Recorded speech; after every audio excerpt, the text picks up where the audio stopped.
Former U.S. President Donald Trump has launched his 2024 election campaign, an attempt to preempt Republican rivals. Trump made a public speech to that effect on Tuesday and filed the needed paperwork with the U.S. Federal Election Commission.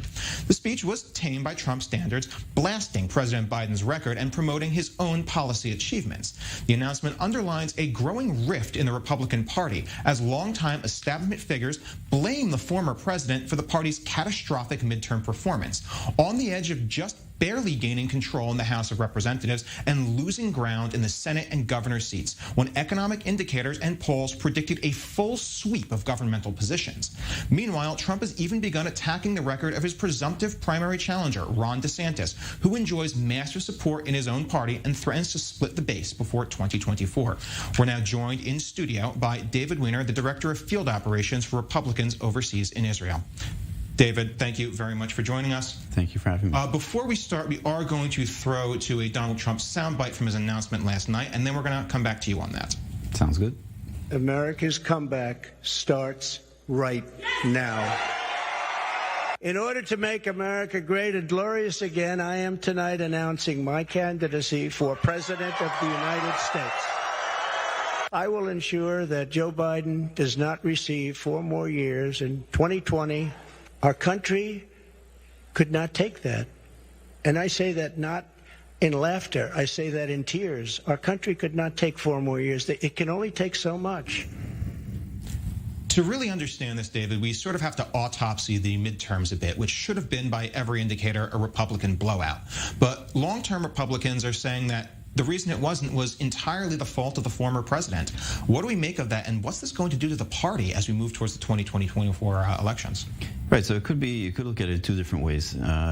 Trump did endorse over 245 candidates. Out of those 245 candidates, 223 did win. So he can definitely take that and say, no, I endorse who I endorse. They won overall by a huge margin. Then again, you can also look at the fact that he came out 2 days before, and he could have not just riled up his own base, but he could have riled up the Democratic base, because the ones that are just basically don't like him. And he could have also knocked down the Republicans who just don't want to see him again. So it's really, really tough to say what was the cause of this, I guess, the red trickle, if they want to call it. But the reality is also a win's a win. So, you know, it's the Senate, it looks like it'll be break even, so it remains exactly the same. And the House, it basically takes away the purse from the president to do whatever he wants for the next 2 years. But one of the things we have to look at is moving forward. One of the big speculations is that Ron DeSantis, the governor of Florida, is likely to run against Trump in the midterms. We've seen Ron DeSantis show Republicans what a winning candidate can look like. He took Florida, which was a swing state that, frankly, he barely won the governorship of the first time, and turned it into a Republican plus 20 state, solidifying that for presidential elections in the time to come. What sort of conflict are we seeing between him and Trump, and what's this going to do to a party that, well, frankly, both of them have large-scale support from Republican voters? Right, so Ron DeSantis, actually, he managed also to flip 5 House seats in Florida. And Florida's government overall, in Florida itself, is 100% red. So you see that he has total control in Florida, like you said, with 20% over his opponent, as well as Rubio at 16% over his opponent, which wasn't heard of. 2 months ago, nobody thought that was going to happen. So what's actually going on here, I think, what the issue is Donald Trump has around 35 to 40% base support from the Republican Party. They're going to vote for him no matter what. So you have that other 60 to 65%. That when you actually put them up against each other, right now, Ron DeSantis is winning around 55 to 45%. Those are the average polls that were recently taken. Once you throw in their other candidates that have a future they want to kind of build, where like Mike Pence, Mike Pompeo, Chris Christie wants to run again. You have Nikki Haley.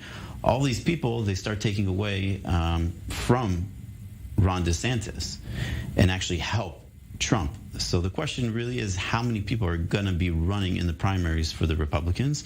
The more people, the more likely Trump will be in there. If it's just him and Ron DeSantis has to make huge mistakes in order to actually lose. and it doesn't look like he's making any mistakes right now. There is finally a massive dilemma facing the Republican Party, and this is once again where Trump stands going into the 2024 elections. On one hand, if it's Trump versus DeSantis and DeSantis takes the primary, is Trump likely to bow out, or is Trump likely to take those 35-40% of voters and run independently, shattering the party completely? It's an interesting scenario.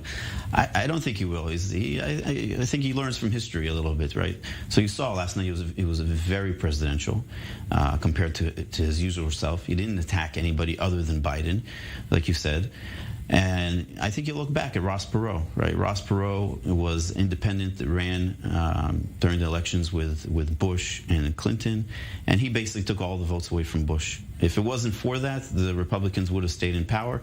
And there's all kinds of damage that Clinton did during his years when he was in power, whether it was the crime bill that was very bad for the African-American community, whether it's the whole subprime mortgages that he put into play, which basically it destroyed the economy 8 or 9 years later.